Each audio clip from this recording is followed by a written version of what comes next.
Hi everyone. Thank you so much for coming. It's brilliant to see so many people here.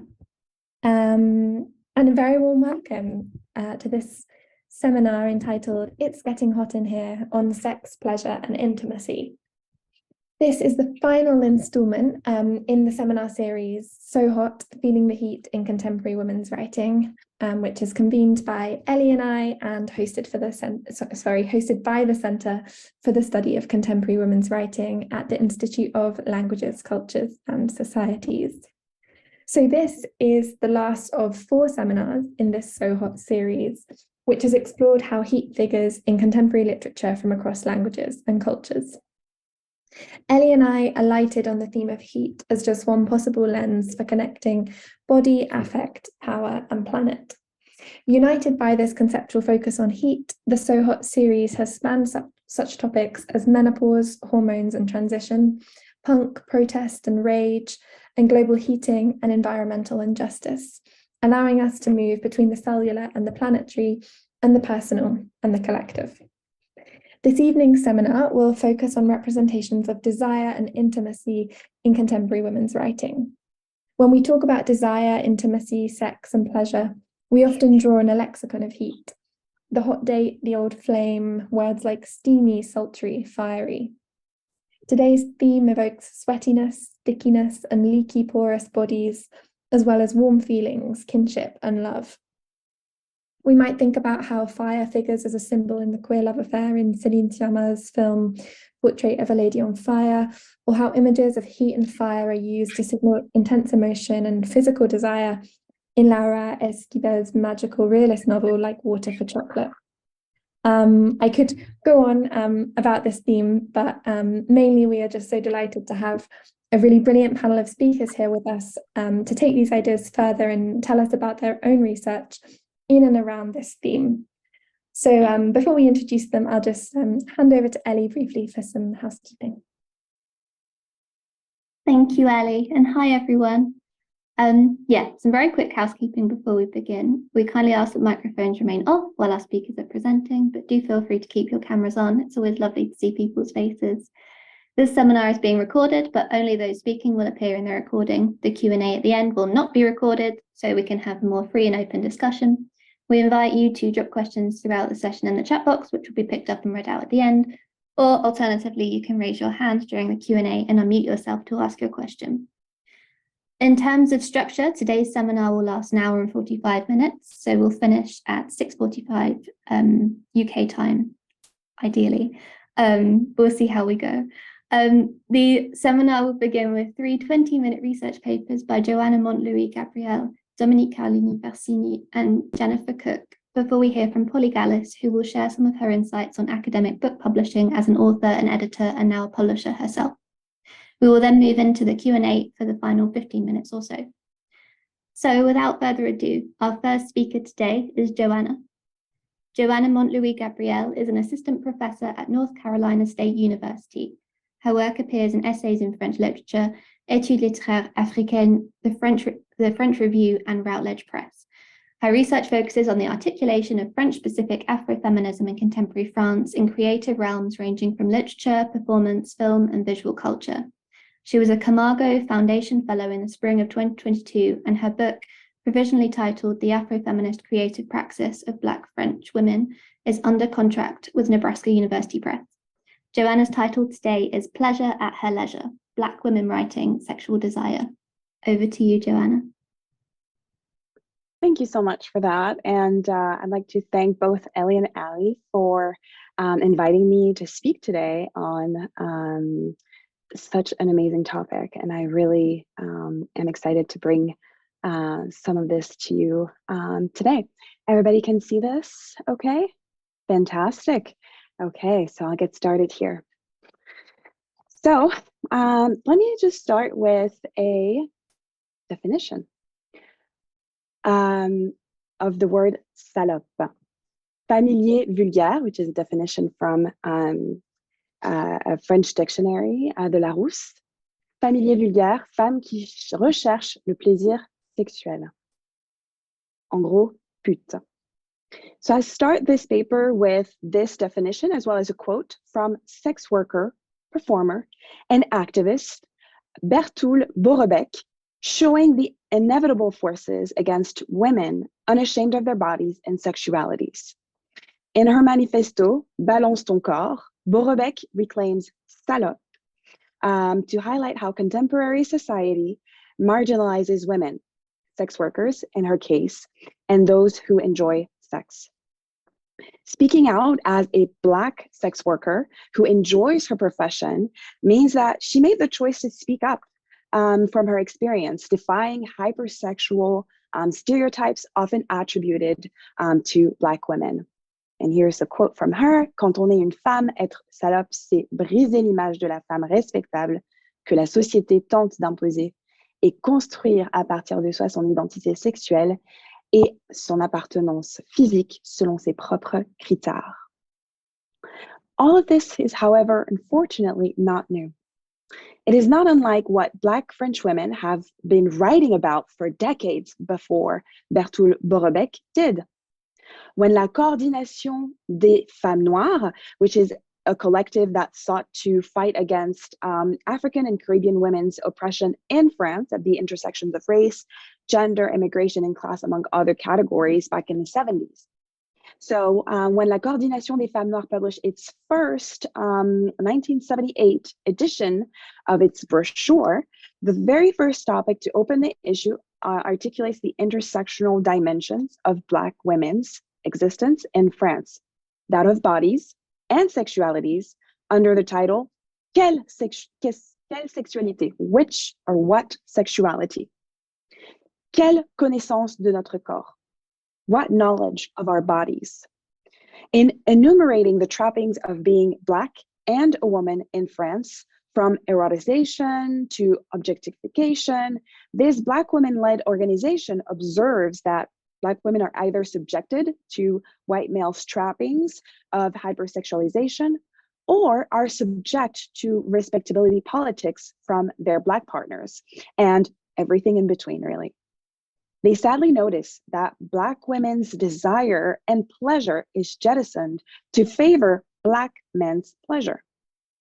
They further note that their attempts at pleasuring themselves by touching or exploring their bodies are stopped in their tracks under the rationalization that on fait des bêtises, we're making mistakes, right? And if they live their sexuality too openly, Black men, but men in general, are particulièrement prompt à nous étiqueter de putain.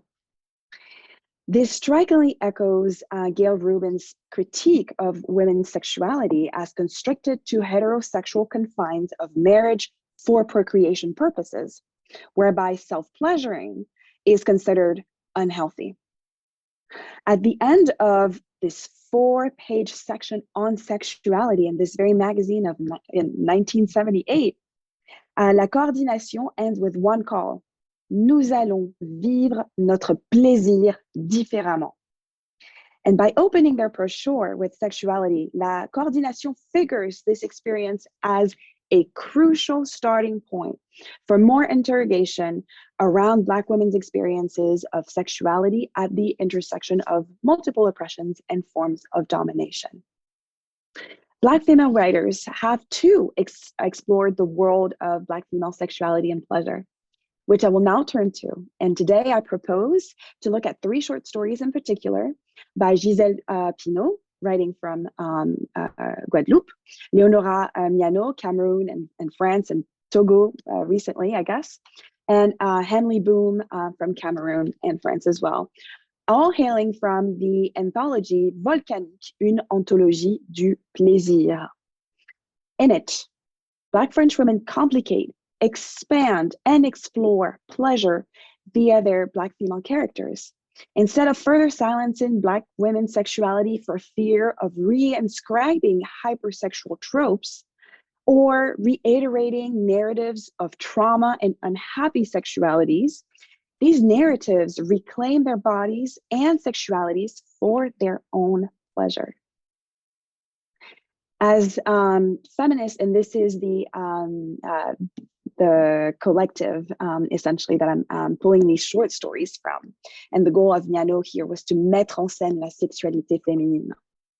So as many feminists and Black feminists, as a matter of fact, have suggested around seeking and speaking about pleasure, stepping out of patriarchal domination narratives, narratives of transgression, danger, disease, and shame is quite frankly necessary in order not to erase the positive and life-affirming sexual experience of many women in the world today.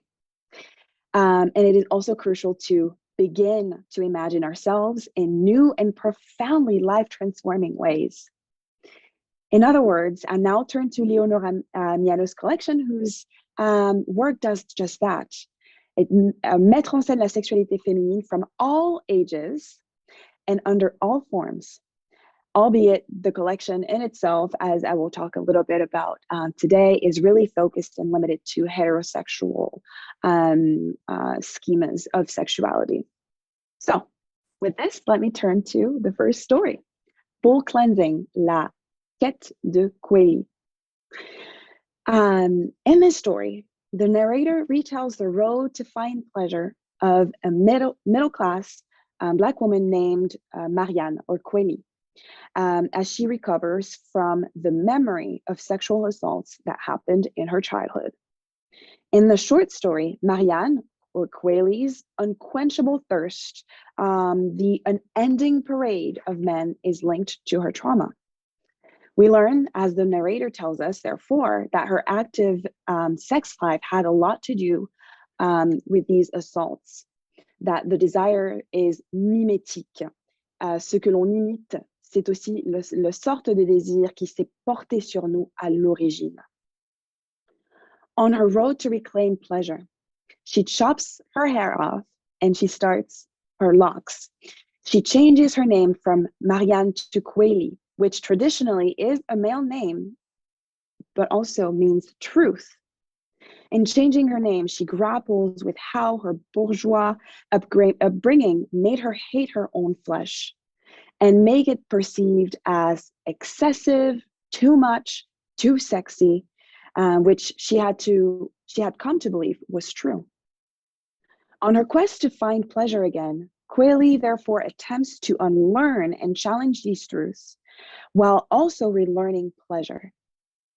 In a sense, Quélie is now, as feminist Bibi Bakare Youssouf writes, on a quest to recontextualization, where, and here I quote from her, sexual transgression is not as the dissolution of one's world, but an opportunity to retreat from the world. That experience can be recontextualized for a bigger projects of one's life. Recontextualization and redemption is always possible, even in the most harrowing situation. And here I end that quote. In other words, for Bakare Youssouf, it is crucial to imagine new ways of constituting female sexuality outside of victimhood and violation. Both changes, physical and spiritual, contribute to her healing and finding inner peace in the hopes of finding a new partner who meets her at her peace and not in the perpetual endless cycle of sexual unrest. Miano, by exploring the story of Quélie, asks us, what else could such insatiable sexual appetite also mean? It prompts its readers to reconsider the redemptive road to pleasure. And here, and we can go back to the story maybe towards the Q&A and everything, but I just want to make sure to give a little bit more equal time in this distribution to all the stories that I'm going to talk about today. And I'm moving on to the second one, Le Dealer, really speaking about self-discovery as pleasure by Emily Boom. Well, this is how the story starts. Certains ont besoin d'images pour nourrir leurs fantasmes. Films, photos, gros plans de nu. Depuis toujours, seuls les mots nourrissent mon imaginaire. In this short story, a 20-year-old young woman recounts her sexual encounters to the main protagonist, her 16-year-old cousin, who, as the stories are told, is mapping on her body what I call cartographies of desire and pleasure. She learns that words and imagination provoke in her so much desire and pleasure that she later turns to a young man in her class who she calls her dealer of sex-positive stories, which she recounts are gifts, un cadeau d'un rapport physique à mon propre corps. With each book, her imagination is triggered and she discovers her own body, what gives her pleasure and what surprises her at each turn of the page. The story is not just about a sexual awakening of a teenager, but it is also about feeling a certain sense of gratitude for her body, the joy to be able to feel all of this. And here's a quote from that story. Les mots firent de moi une spécialiste de ma propre sensualité. Je découvrais sans arrêt de nouveaux chemins de félicité. Je commençais à connaître mon corps, si j'ose dire, sur le bout des doigts. J'appris à le conduire sur le mode réceptif nécessaire, à le toucher avec tendresse et désir et à prendre mon temps ou pas, n'écouter que mon envie du moment, à m'offrir sans plus de retenue à l'émoi que je ne pouvais ni ne voulais au fond m'interdire. Je n'en revenais pas de ma chance. Je considérais mon corps avec émerveillement, gratitude. So the pleasure that she experiences while reading is freeing as much as it is empowering. To borrow the words of African feminist Patricia McFadden, owning the pleasure that comes from growing through inquiry and knowing that the ability to give pleasure at many levels of human interaction, intellectually, socially, intimately, physically, and sexually, and to receive it as a precious gift. It is the joy of freedom that makes it so empowering. The transformative and liberating self-encounter, therefore, is rooted in the knowledge of power pleasure and knowing that loving touch and pleasurable touch feels like, and not letting a man decide that for herself. She, in fact, will discover later in that story how her male partner, later in life, would despise her for knowing her body so well and being essentially her own master of her own desire. So, as we read about our protagonist learning what pleasure is to her and how it is mapped onto her body, she really transforms heteronormative discourses around sexuality and around pleasure, which, as Patricia McFadden writes, draws on a long feminist tradition of resistance, rebuttal against patriarchal power, heteronormative intolerance, and we can embrace women's erotic power as a political source in transforming our various social spaces for ourselves. So I will now go ahead and move on to the last story for today, called Un petit feu sans conséquence. And I'm really subtitling this as The Right to Pleasure. So in this last snippet, Un petit feu sans conséquence, a little fire without consequences, young teenager Sonia pays a visit to her 85-year-old great aunt Raymonde in a hospital in Guadeloupe. The hospital visit quickly turns into an unusual sex lesson about pleasure and an adultery confession, or rather, really, is it adultery? And this very short story is a didactic one for the young niece who is discovering her sexuality. The great aunt Raymonde, married to a man with whom she had no chemistry, she confesses that she had to venture outside of the constraints of her marriage in order to satisfy her desires.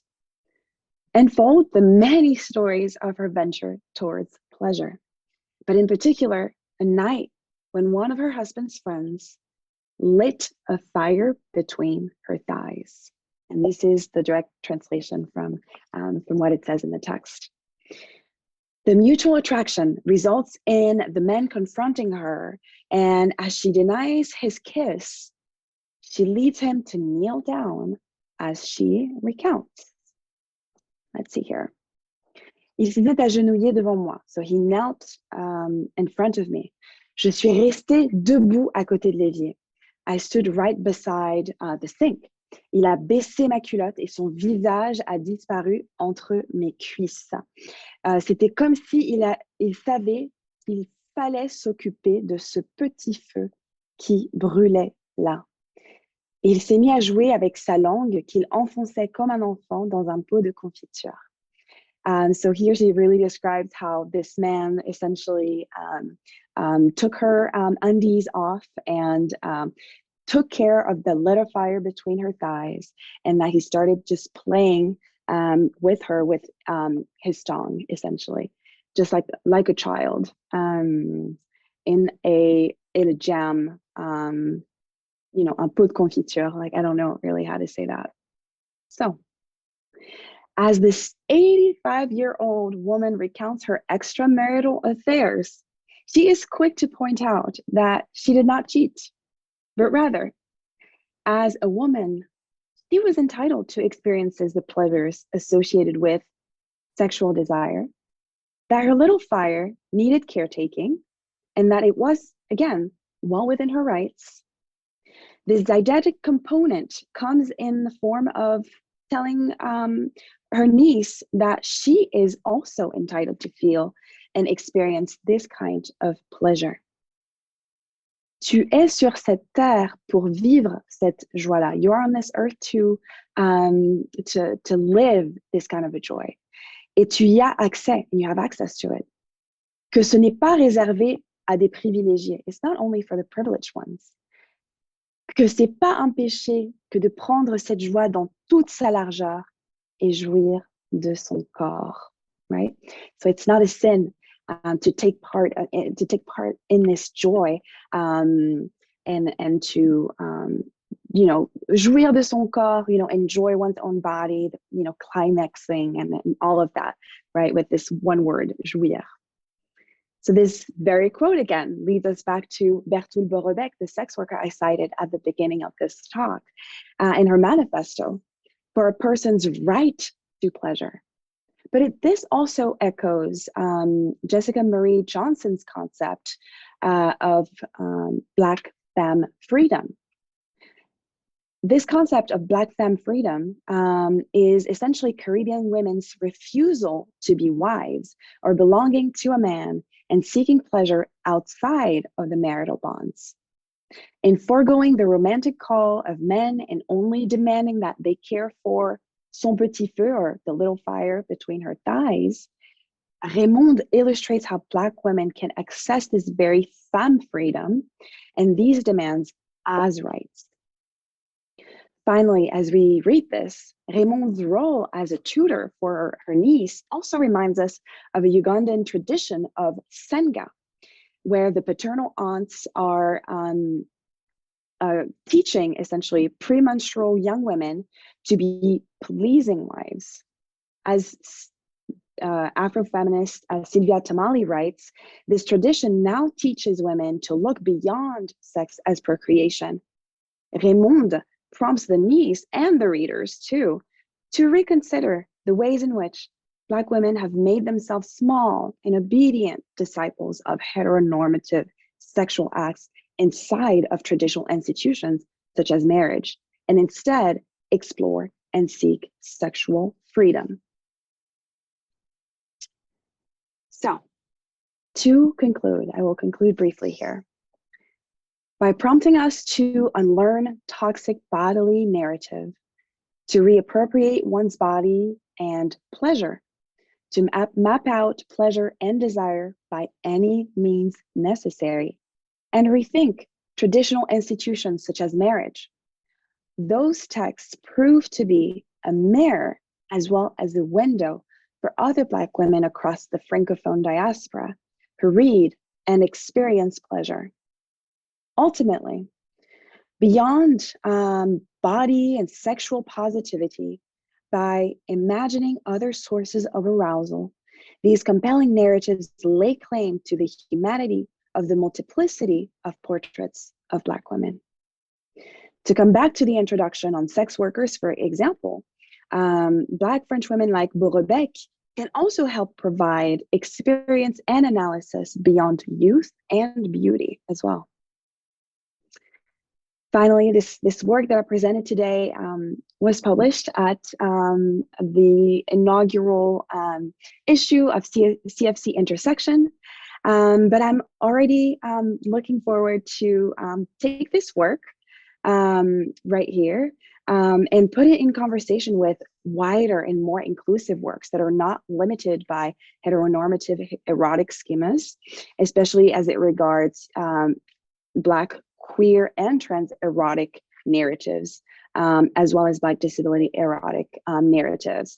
And I just wanted to include this book, The Sex Lives of African Women, that actually was published, I believe, last year, and that similarly does the exact sort of same work that Leonora Mieno has done with compiling all of these wonderful short stories and essentially lifting the veil on Black women's sexuality, desire, and pleasure. Thank you so much for listening, and merci en pis, like we say in French Creole.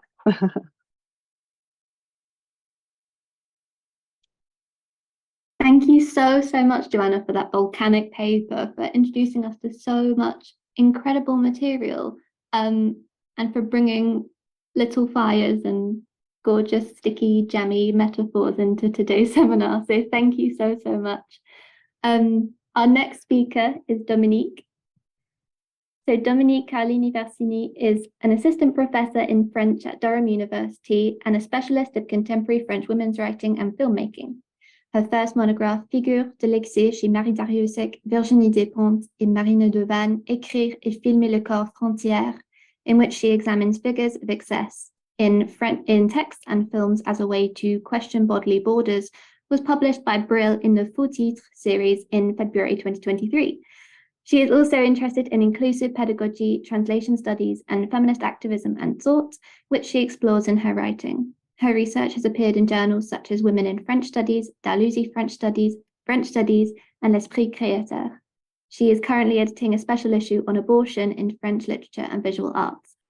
Dominique's title today is Discovering Pleasure and the Boundless Body in Marie Dariussec's Cleve. Over to you, Dominique.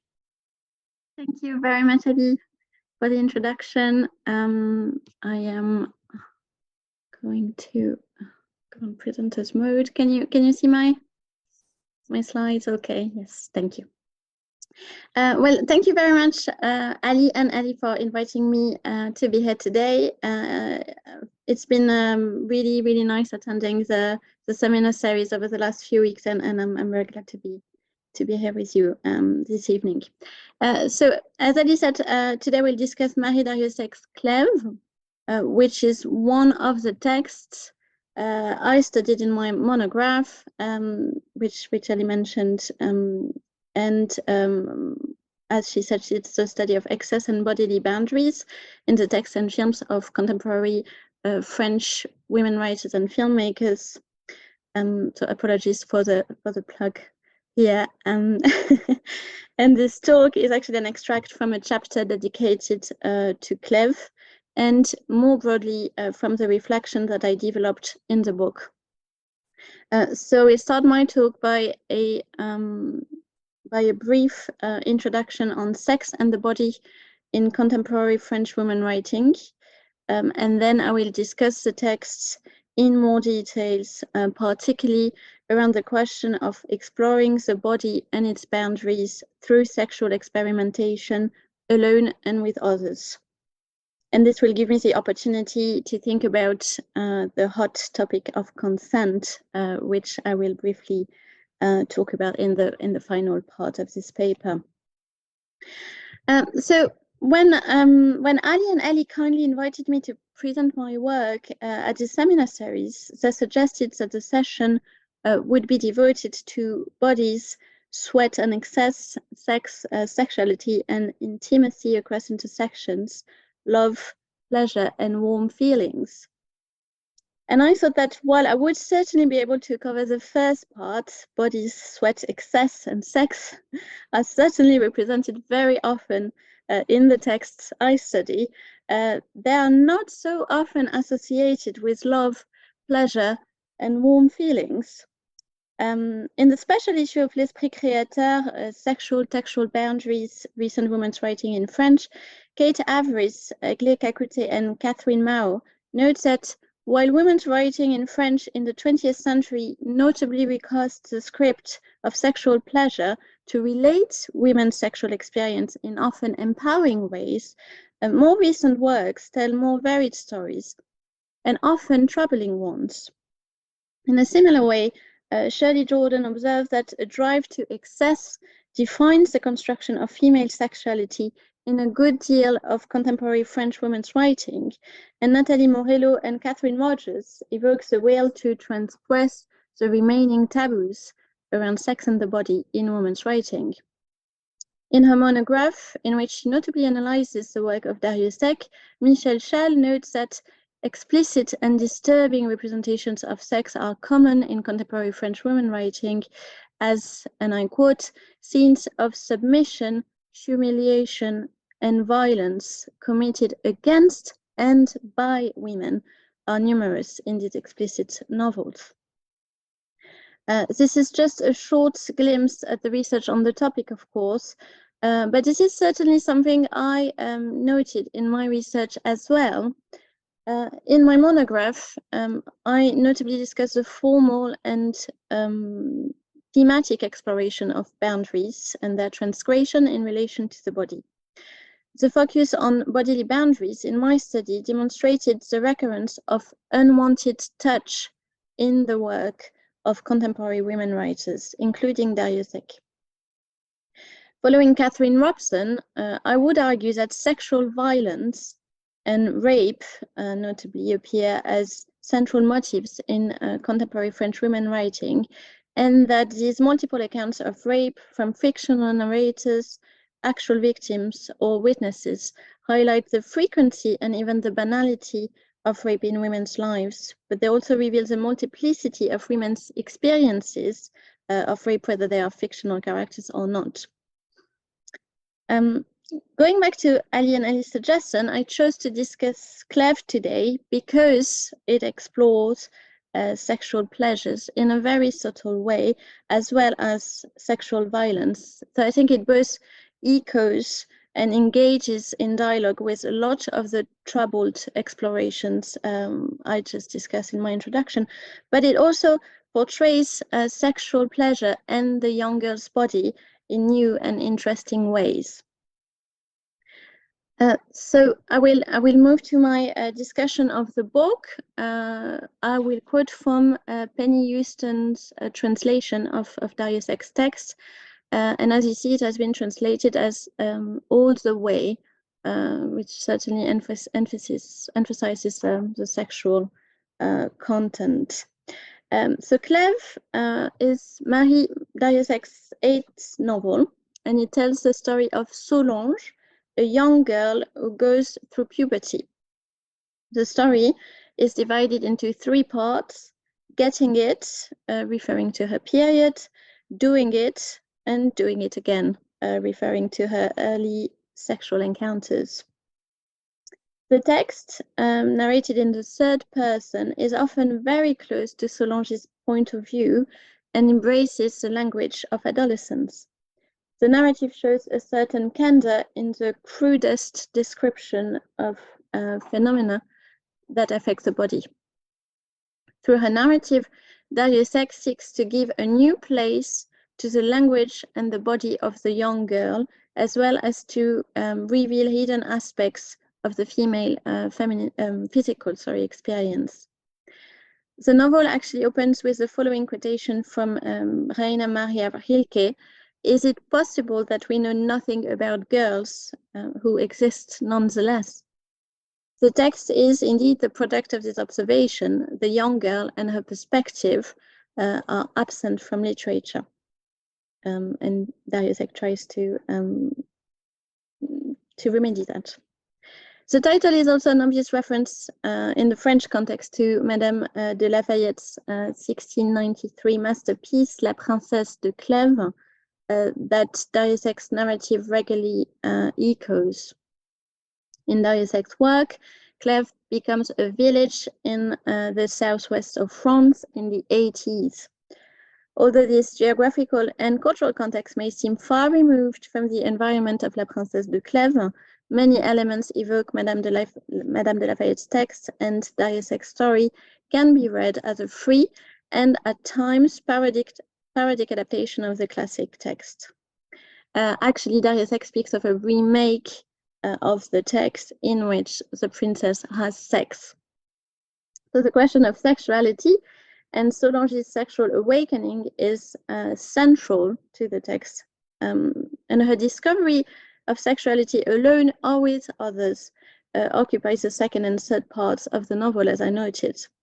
So what I would like to talk about, looking at the first excerpt on the screen, is the way in which the text oscillates between depicting the immediacy of sensations as well as the mediated way through which Solange discovers pleasure. And I think it resonates with what Johanna has said about learning pleasure. This is really something that is striking in the text. So Solange first experiences sexual pleasure through masturbation. So we'll read the first extract with you. She rubs the flat of her palm just below the heartbeat, where her bony part stops at the top of the soft flesh like pastry, thick and hot. She stays on the edge of it. She doesn't push, and especially not lately when there's been blood there. She rubs in little circles. A knot swells and tightens, a mechanism that perks up simply and effectively at the junction of the bones and the flesh, as if the skeleton was designed to carry at its center the budding plump heart. Images flash past: the squaw, the horse, and a naked woman on her knees in her mother's France Loisirs shopping catalogue on the adults page. The pressure becomes almost unbearable. She holds herself back to let it erupt in one go. Then a familiar numb drowsiness. She wipes herself with the sheets and lets the vision of her horse carry her off to sleep. So as I noted, this scene highlights the immediacy and imperiousness of the sensations experienced by Solange. It depicts a direct understanding about new modes of bodily explorations which are dominated by pleasure. Indeed, Solange's gestures are precise and efficient, and the succession of action verbs, she rubs, she holds back, as well as the length of the sentences, contribute to creating an intensity of rhythm that mimics that of the pleasure described. In that respect, we can also note the allusion to heat and to the notion of eruption to describe Solange being overcome by sensations and pleasure. Pleasure appears to be fluid, stimulated by a number of varied images without ever becoming fixed. At the same time, there's a clear social dimension to sexual desire and pleasure expressed here, notably through the images mentioned, borrowed from cinema or from her mum's catalogue, which suggests that discovery of one's body is both instinctive and mediated through images that shape and reshape our bodily experience. The narrative also explores the question of Solange's first sexual encounters with men. There's also heterosexual relationships only. And notably with Monsieur Billotte, an older man who has looked after her since she was a child. So this is a scene I want to discuss, but I think I will ask you to read it. And I will comment on it just for the sake of time. So in the scene, Solange is in the active position of power. She is the subject of most of the action verbs. Little space is given to Monsieur Billotte's desire, which is only rarely objectified by Solange's sexual desire and appetite. The italics are used here to emphasize the loving behavior of the male character in opposition to Solange's selfish desire. In fact, Biot's attitude is denied by Solange's gestures and by the exclamation in response to his desire, shh, which seeks to silence him as she is exclusively focused on her own pleasure. The use of the animal comparison also introduces a hierarchical relationship between the two characters, Solange being a horse and Monsieur Biot a cat. The comparison also suggests in a grotesque way the dissolution of the boundaries between human and animal during sex. Dissolution also affects bodily boundaries. Biot is completely objectified, reduced to body parts, and opposed to Solange's physical and sexual power. Is a simple tool, a thing dedicated to her own pleasure, which allows Solange to reach orgasm and become supersonic and roaring, another adjective contrasted with Monsieur Biot's gentle meowing. Finally, the scene also questions a cliched conception of the loss of virginity, one of Darius' ambition in the narrative, since here the feelings are mostly on the side of the older man, the experience is painless and a source of great pleasure for the young girl. The great social rite of passage is, in the end, hardly worth making a fuss about. Yet, the relationship depicted involves an older man and a young girl, which therefore places Solange in a vulnerable position. The extract represents a situation that is ethically and legally problematic and, in fact, which would be considered rape under contemporary law. And it's presented as a positive experience for Solange. Biot cares for Solange, and the text remains morally ambiguous about their relationship, refusing to offer a clear resolution to the reader. In fact, Biot increasingly appears to be the vulnerable one in the relationship after Solange breaks it up with a note and threatens to report him to the police, which leads to him attempting to commit suicide. And so these considerations take me to my final point on what I have called the hot topic of consent, and we will look at one last scene. So again, it's quite a long scene, which I will let you read while I comment on it. Just to give you a little bit of context, the scene comes before the previous one we just saw, before Solange loses her virginity to Biot, and it narrates Solange's first sexual experience with a teenage boy, this time, called Arnaud. So again, it raises the question of consent in interesting ways, which echo, as the title of my slide suggests, some of the debates that took place and are still taking place following the Me Too movement. So the language used in the scene is crude, but also childlike. The point of view adopted allows the reader to be immersed in Solange's experience, and notably her candor, vulnerability, as well as her sensations. The scene is problematic and raises several questions. Is it rape or consensual sex? How do we consent or withdraw our consent? Can one consent to a relationship that one cannot identify?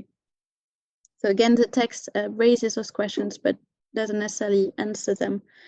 The emphasis is placed on the incongruous aspect of the situation in her eyes, the pain she feels, and the violence imposed on her body. We can note the various attempts to name the act of anal sex, the expression of surprise, and the use of an authority reference, Nathalie, her friend, to try to understand how Solange should behave and what is happening to her body. The excerpt also highlights the violence done to her, as I said, as her bodily boundaries are violated.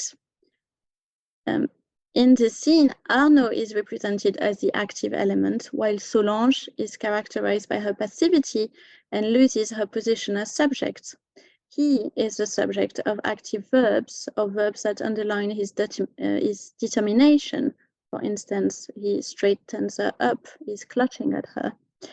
Solange, on the other hand, is either the object of the verb or the subject of verbs expressing indecision. She tries, she doesn't dare, she should.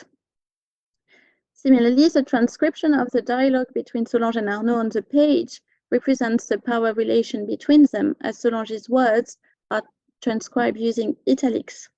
This typographical choice creates a visual distinction on the page between their two voices, which is reversed in the scene with Biot. Italics highlights Solange's words while they are deliberately ignored by Arnaud. The text thus inscribes within its form the violence done to Solange's body and to her voice. So to conclude, in Clèves, the young girl is given a new legitimacy as a literary figure, and with her body and her sexuality. The text depicts a body that cannot be fixed, a body traversed by sensations and shaped by a multiplicity of images and discourses. Deus-Ex organic writing makes room for the materiality of the body in the text through the crudity of the language used and the rhythm of the sentences that mimics the rhythm of the bodies described. The narrative also portrays the violence of sexual relations and raises the question of consent and of the difficulties of navigating the relationship between the self and the other in the sexual acts. But the experience of sexuality is also presented as unstable. At times, it is an experience of loss of one's sense of self and subject position, and at other times, it is an empowering experience of enjoyment and pleasure, or perhaps both at the same time. And this is my bibliography, and thank you very much for listening.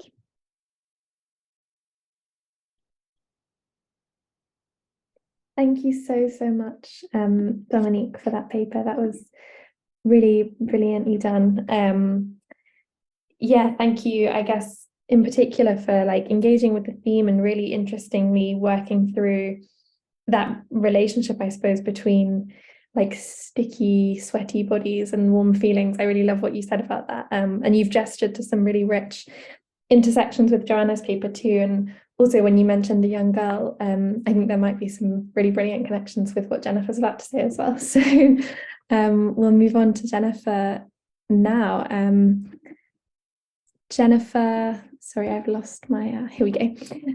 So we're very excited to hear from our third speaker. Jennifer Cooke is reader in contemporary literature and theory at Loughborough University. Recent publications include the BACLS Best Monograph Prize winner, Contemporary Feminist Life Writing, The New Audacity, and the double award-winning edited collection, The New Feminist Literary Studies. Jennifer is currently writing her third monograph entitled Help, Gender Care and Outsourcing in Contemporary Literature, and she is co-editing Intersectional Feminist Research Methods, Applications in the Social Sciences and Humanities, forthcoming from Routledge. She is the co-editor of the CUP series Elements in Feminism and Contemporary Critical Theory. Jennifer's title today is Getting a Rise, Mary Calloway's Audacity and the Sticky Issue of Literary Value. So over to you, Jennifer. Hi, everyone. Apologies, I've got a slightly poor voice. We're all ill in my house, so or kind of permanently ill. I have a young child and he's making us ill all the time. I wanted to say thank you to Johanna and to Veronique. Fantastic papers and really wonderful intersections, I think, across these papers. So well done, Ali and Ellie, for putting the three of us together, because these papers really speak to each other, I think, in lots of interesting ways. So much like Dominique, I'm going to focus on one example, and it's the book What Purpose Did I Serve in Your Life, written by Mary Calloway, and it was published in 2013. I once presented on this work at a distinguished German university, and one of the feminist professors present was absolutely incensed. This isn't literature, she shouted. Why am I even being forced to have it brought to my notice? Like, what are you doing? So in her opinion, this was plainly, it had no value whatsoever.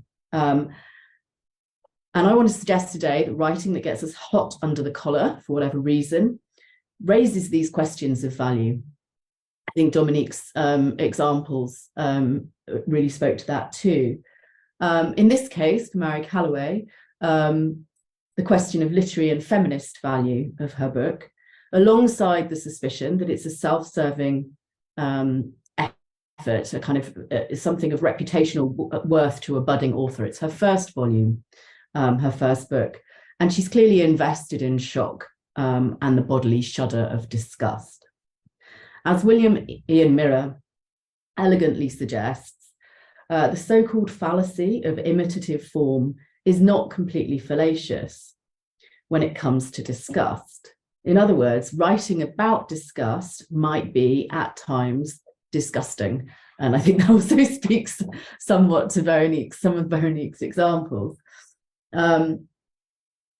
It's not so often that we think of the disgusting as valuable, in other words.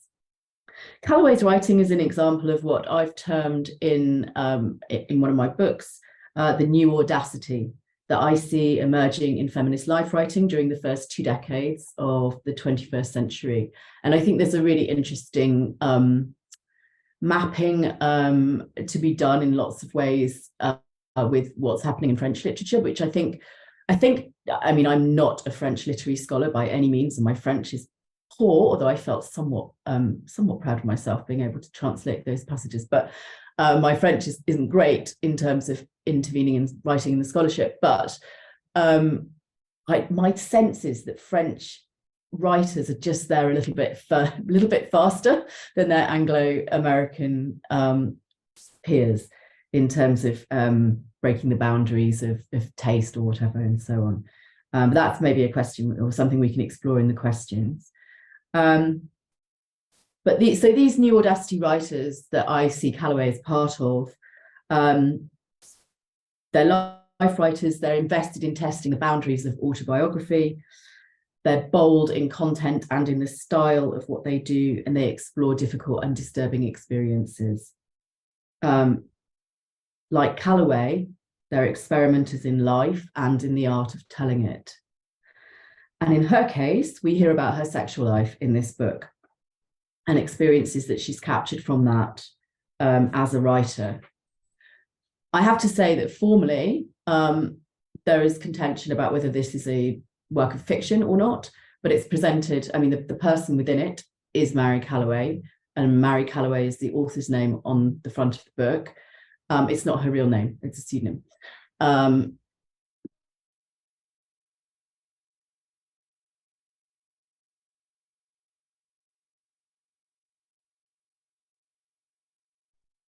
Managed to mute myself. Here's the front of the book. So this is Mary Calloway, or a photograph of the person who calls herself Mary Calloway. And we can see it's a sort of, it's quite a big book, and it's a life-sized facial image. She's young, she's wearing little or no makeup. She's got this one ear cutely poking through her hair, and she's looking up at the camera in a kind of challenging level stare, as though to emphasize her smallness, but also it kind of underlines the challenging and accusatory words below. What purpose did I serve in your life?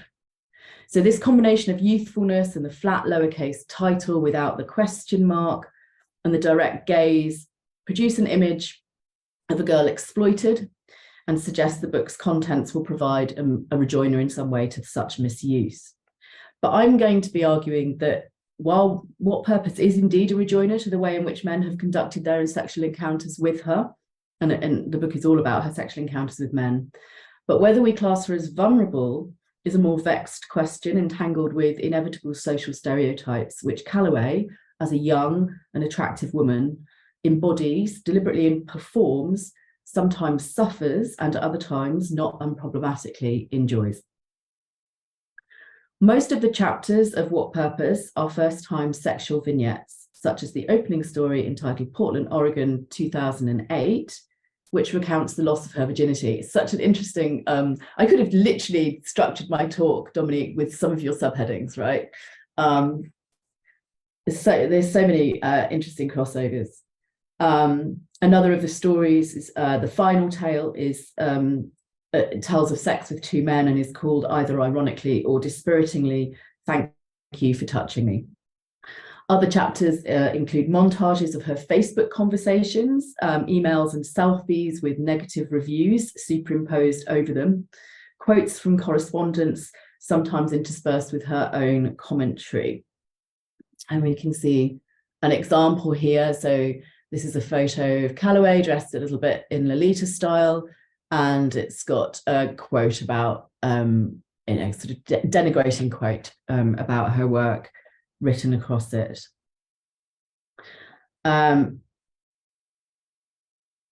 Most of these chapters focus on a different area of sexual experience, including sex work, cybersex, BDSM play, internet hookups with strangers, or men who admire her writing.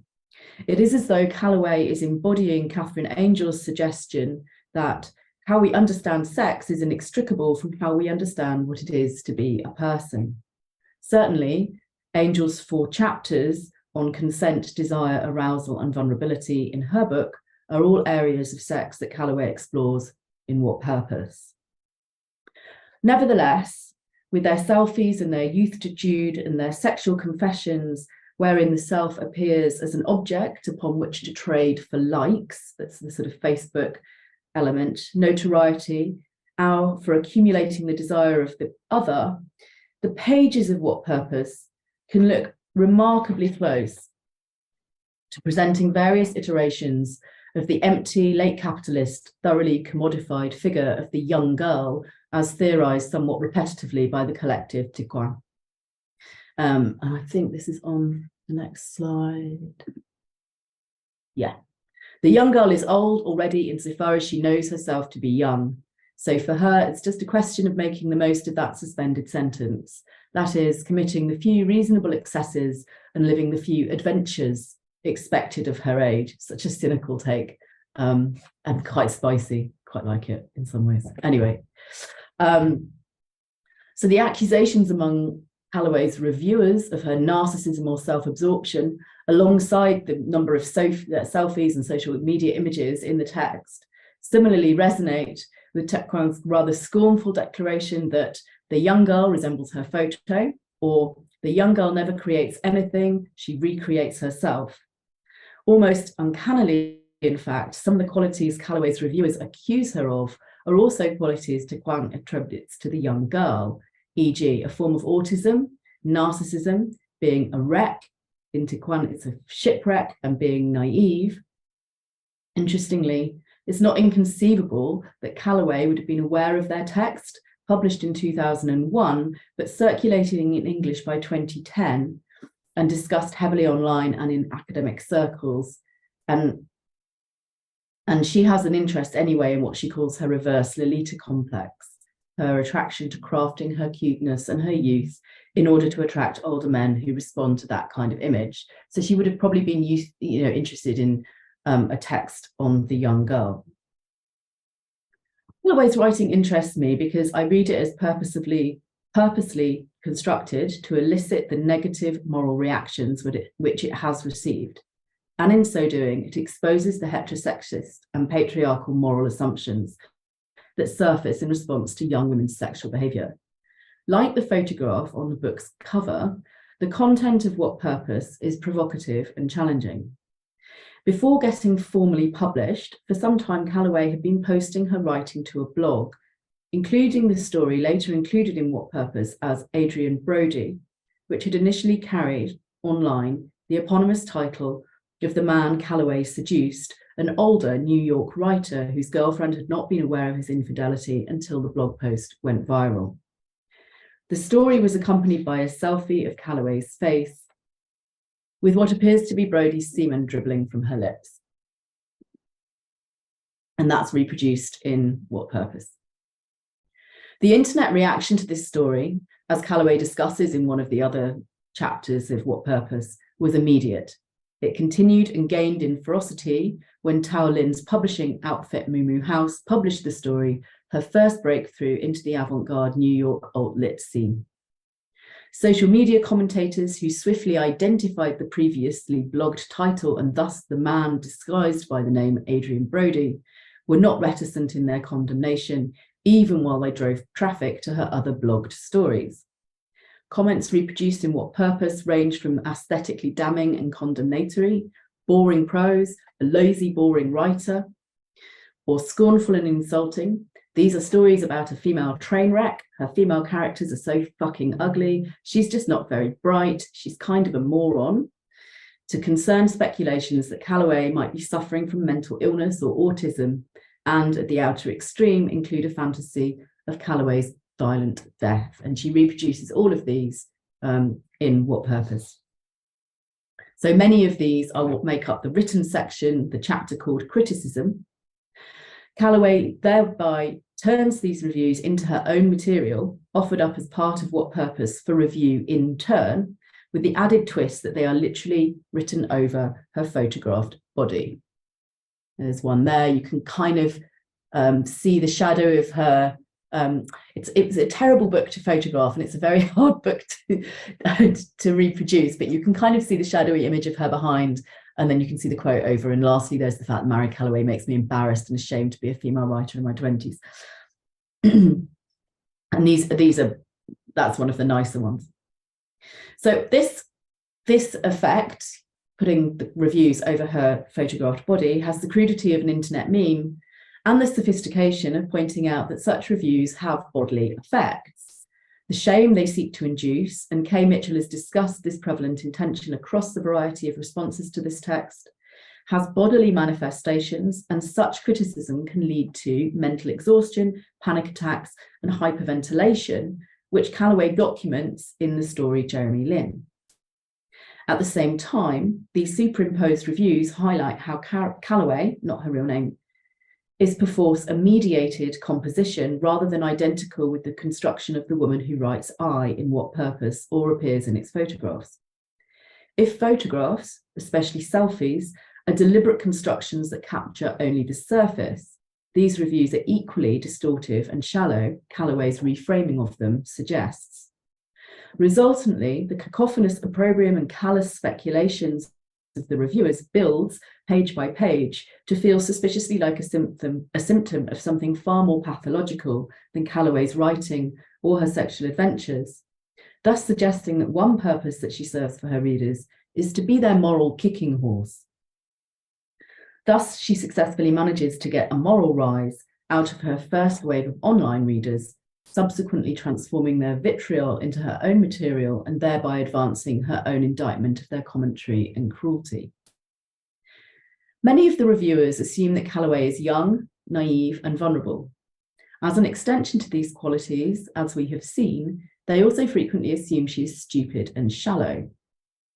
By contrast, in my reading of What Purpose, vulnerability, youthfulness, and naivety are qualities Calloway consciously and audaciously curates, not, as Tiquan would have it, as some kind of unwitting avatar for contemporary identity or its lack, but to attract men, to measure the effect she is having upon them and to gain pleasure from that, as well as to generate material for her writing. At the same time, she draws attention to the stereotypes typically attributed to young, newly sexually active women, stereotypes that derive their relevance from a certain universality of experience available to such women under the structures of patriarchal, heterosocial sexual systems. She is acutely aware that such vulnerability is attractive to men, since it positions them as the experienced gatekeeper, chosen to induct the young girl into sexual enlightenment, an ancient plotline and familiar driving for erotic writing. In Adrian Brody, she writes, I tried to make myself vulnerable to him to gain his affection. The vulnerability Calloway performs and projects in What Purpose is both thus true, inasmuch as it is a generalized likelihood that women will feel vulnerable in some of the sexual circumstances she describes, and in the specific linguistic, structural, and visual choices she makes, it's aesthetically devised. She transmutes the vulnerability that men value into an aesthetically valuable experience to mine in her writing. After the opening story about losing her virginity, and similarly laced with unsurprising disclosures of an experience, Calloway's next two stories, Sex Work Experience 1 and Sex Work Experience 2, set up a clunky causality between sexual trauma, the loss of virginity, lack of sexual satisfaction, and sex work, which adds to the picture of her vulnerability. Sex Work Experience 1 deliberately stresses that the narrator has run out of money. Quote, "Am I really going to do this? I guess I don't have any choice. I have about £12 to last me for 10 more days in London." Unquote.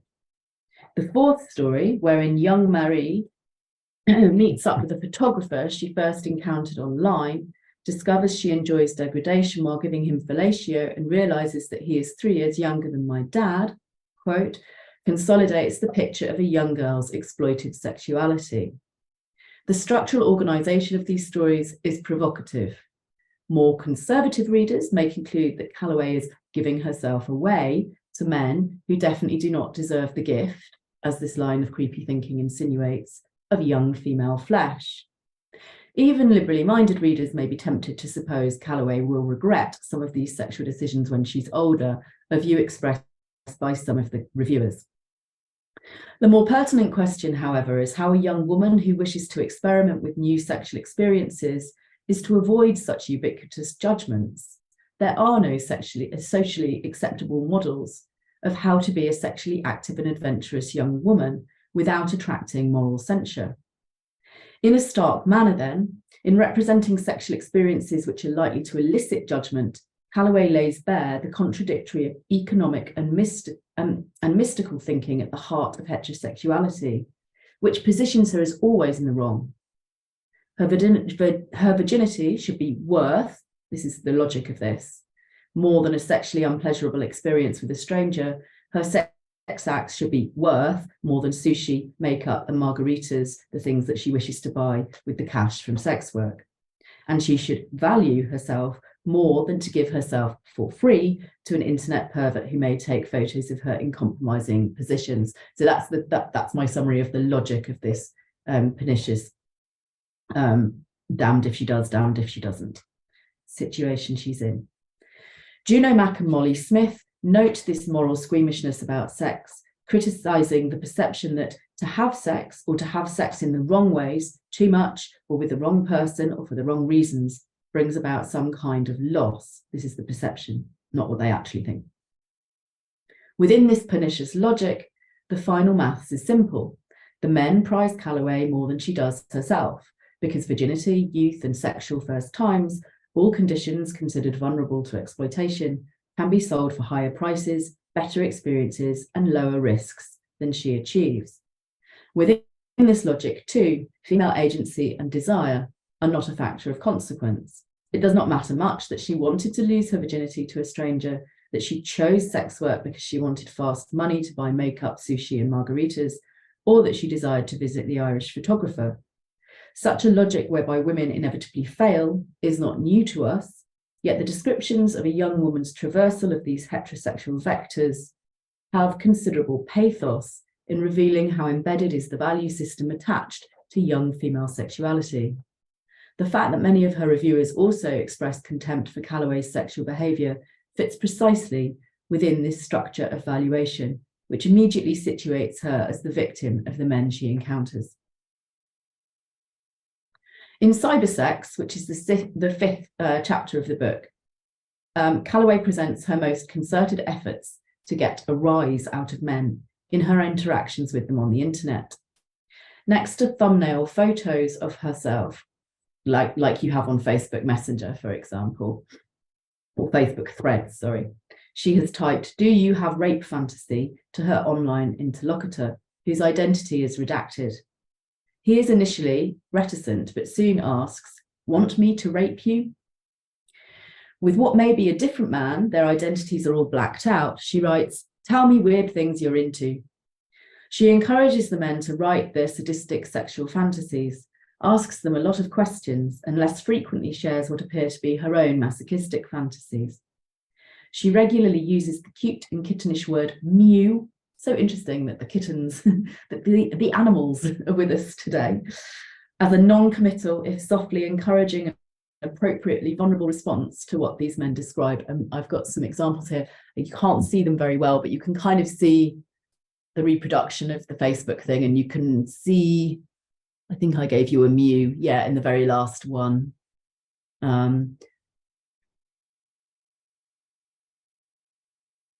So in these conversations, she's constantly pressing these men. What other things do you like beside piss?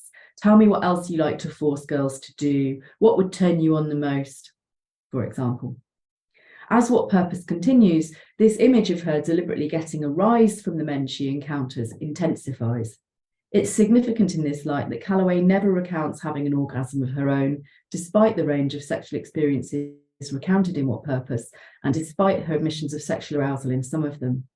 Instead, she experiments with the desires and stereotypes which men are supposed to respond to: vulnerability, sexual passivity, inexperience, youthfulness. The purpose these men serve for Calloway is to gain information about male sexual desires and gather material for writing and publication. Calloway, it's my concluding contention, is neither stupid nor especially vulnerable, and the title of her book is asked as much to the reader as to the men we might initially assume it is addressing. The act of publishing What Purpose makes the sex acts within it more than sex. They are aestheticized. They become literary. We can see this in the way they become worth it, but in a different currency. Consolidating, as they do, Calloway's reputation for audacity and her notoriety as not simply a sexual adventurer and experimenter, but as a literary one too. Thank you.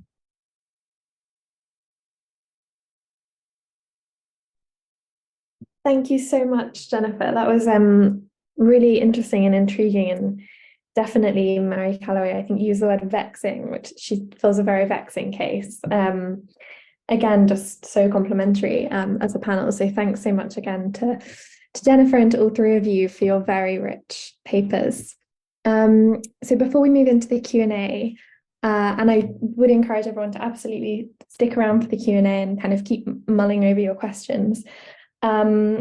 We decided in today's seminar to incorporate, I guess, a short interlude in some ways to the research papers with a talk by Polly Galis, who has been an academic and has editing roles and also is now working in publishing. So she's going to share some of her insights about academic book publishing. So I will just introduce Polly now. So Polly Galis completed a PhD in French at the University of Leeds and a Society for French Studies postdoctoral prize fellowship at the University of Bristol, acting as tutor and lecturer at both institutions. Polly has published widely on sex, sexuality and the body in 20th and 21st century Francophone culture, including an edited volume with Peter Lang called Querying Bodily Norms in Francophone Culture.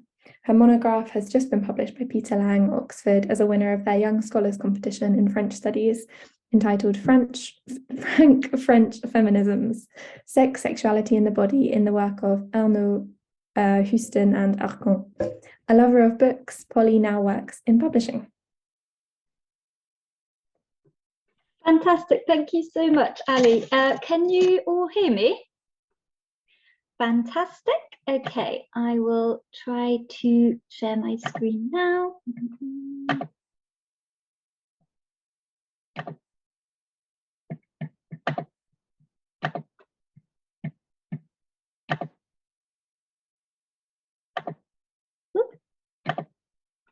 Can you all see that?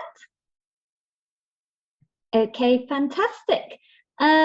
So first of all, thank you so much to Ali and Ellie for organising this wonderful seminar series, and also to the three presenters for your wonderful research papers. I've been greatly inspired and got lots of books to add to my reading list, so I'm thrilled.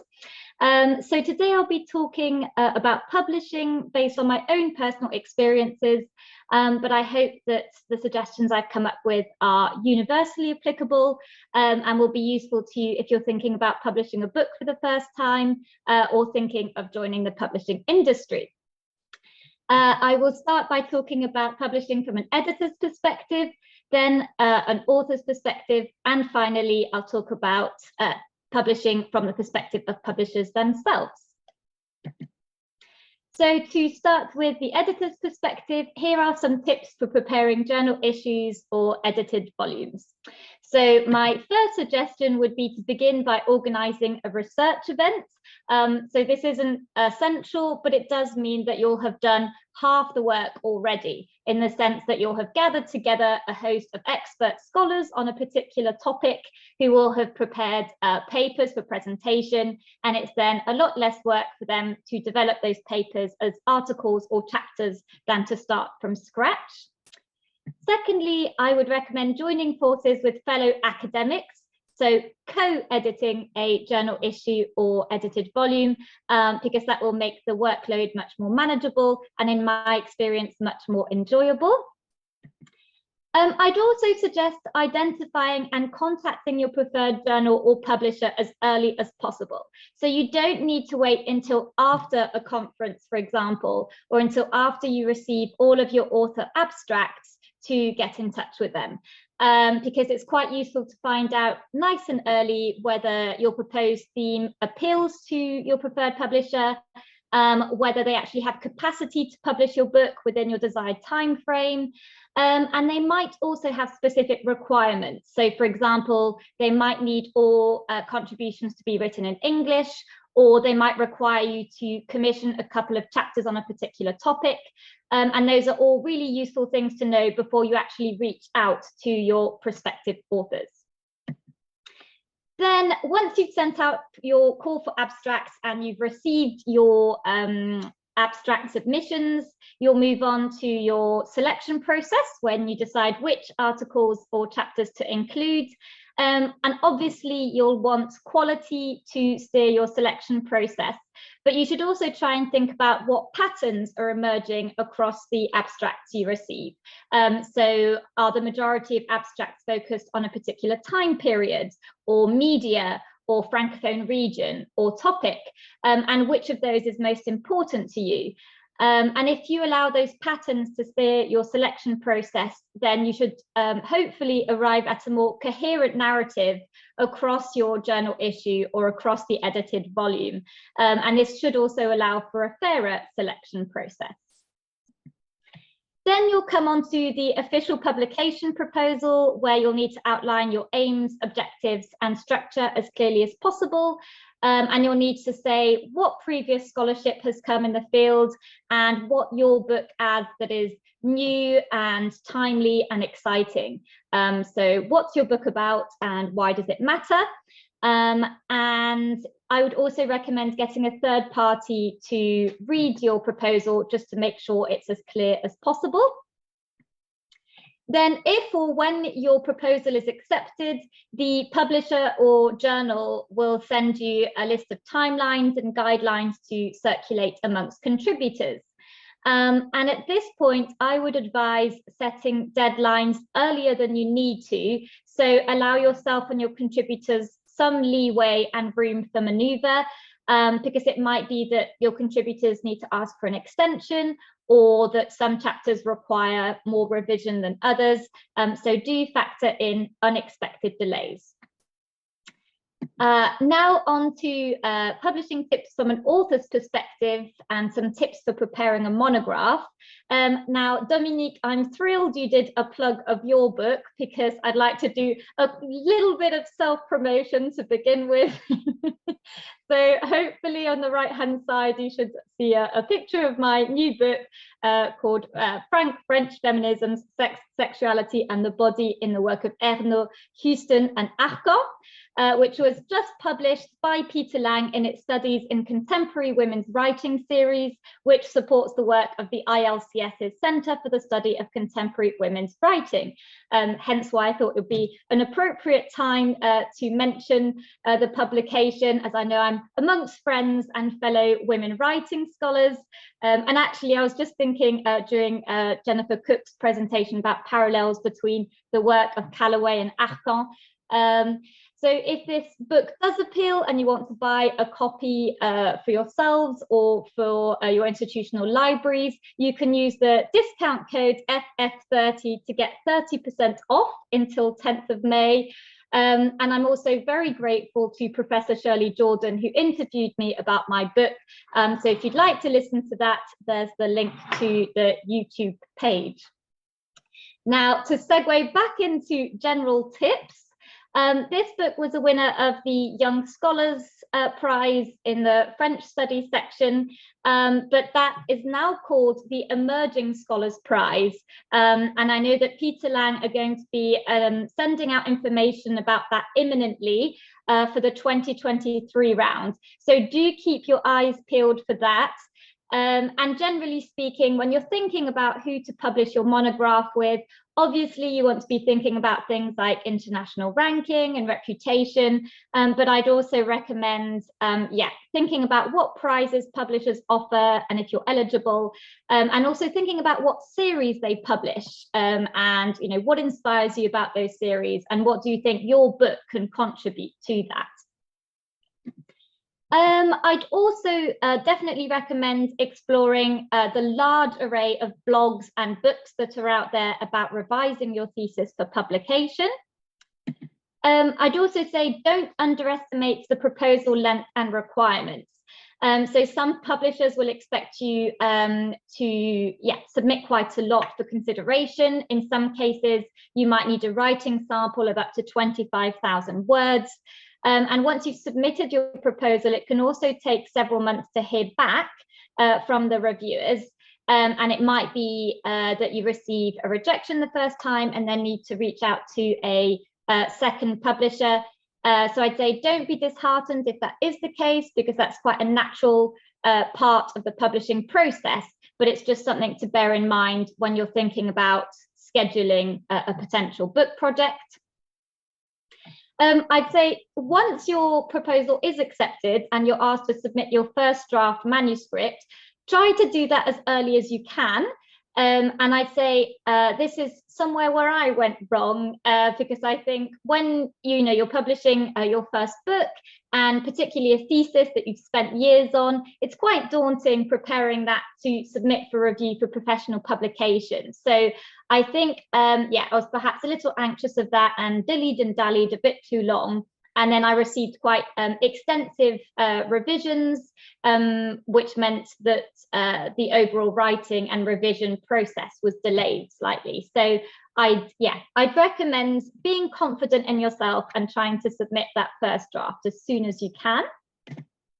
Then once you receive your reviewers' comments, even if they are extensive, I would say do embrace those and see that as something positive rather than negative. In the end analysis, it can only make your book project stronger. And in my case, I think it made me a better scholar in general as well, because it equipped me with a greater arsenal of feminist scholarship. It made me think more critically about my writing and terminology and so on. So yes, I'd say do be open to the reviewers' comments. But by the same token, don't hesitate to trust your own vision and decisions as an author. So you're perfectly in your right to come back to the reviewers if you're uncomfortable about certain recommendations. You don't have to accept all of them. And, you know, as long as you can make a convincing case for why you don't want to implement those suggestions, then that's absolutely fine. So it can be quite a nice, open, fruitful conversation. And I'd also recommend attending writing retreats or joining a writers group, such as the Silent Zoom Writing Group, or SZWG. You know, even beyond the pandemic, I found that writing and revising a monograph can sometimes be a lonely experience. So it's comforting to feel part of a community of fellow writers. Now, to come on to finding work within the publishing industry itself, I currently work in editorial marketing for a charity publisher, and I've learned that there are a great deal of overlaps between academia and publishing, not least the fact that you're working with books all day, and in certain cases academics as well. So yes, if you're thinking about a career change, or if you're thinking about a stopgap, so say, for example, your PhD finishes in February and you're looking for academic posts starting in September, I'd say that this is a very valid and rewarding option. And it can also equip you with new skills as well, particularly technical skills. Secondly, I'd say don't undersell yourself. So when I first started looking for roles in publishing, I was quite intimidated by competing with people who have a degree in publishing or several internships under their belt and so on. But I was told by senior colleagues in the field, in the industry, that if you've completed a PhD, you bring very competitive skills in terms of writing, critical thinking, communication skills, presentation skills, and so on. So I'd say have a look at a variety of job ads and look at the essential criteria and think about what transferable skills you can bring. And the likelihood is you'll realize you're eligible for far more roles than you think. Yeah, and not necessarily entry-level ones either. I'd also say do explore a range of publishing roles and what these actually involve in practice. So, for instance, when I first started out, I assumed production roles would be limited to the physical book itself, such as things like printing and binding, whereas actually production teams are a lot more involved with the manuscript itself, such as, copy editing and typesetting, whereas editorial roles tend to be a lot more administrative. You're working on things like making sure authors hand in their work on time, copy, write issues. And also there's a lot of overlap between different roles, and different publishers interpret the roles quite differently. So yeah, when you're looking for opportunities, don't fixate on a particular role title or a particular level. Have a look at a range of job ads, at the job specifications before deciding what you want to apply for. And finally, I'd say make the most of all the free advice that's out there. So for example, there's a website called bookcareers.com where you can book a free phone interview with somebody who will ask about what you want to get from publishing and advise you accordingly. And there's also a lot of specialist recruiters who will do a lot of the legwork for you and who can help you find a permanent post in a very short amount of time. So yeah, do make the most of those free options out there. So that's the end of my whistle-stop tour of publishing, and I think the Q&A will be focused on the research papers. So if you want to ask a specific question about publishing, then feel free to email me any questions at polly.galis@gmail.com. Thank you very much. Thank you so much, Polly. That was a really brilliant and concise kind of overview, and it's really great to hear from someone who, I mean, your work speaks so much to the theme of today's seminar, but it's really interesting to kind of broaden things out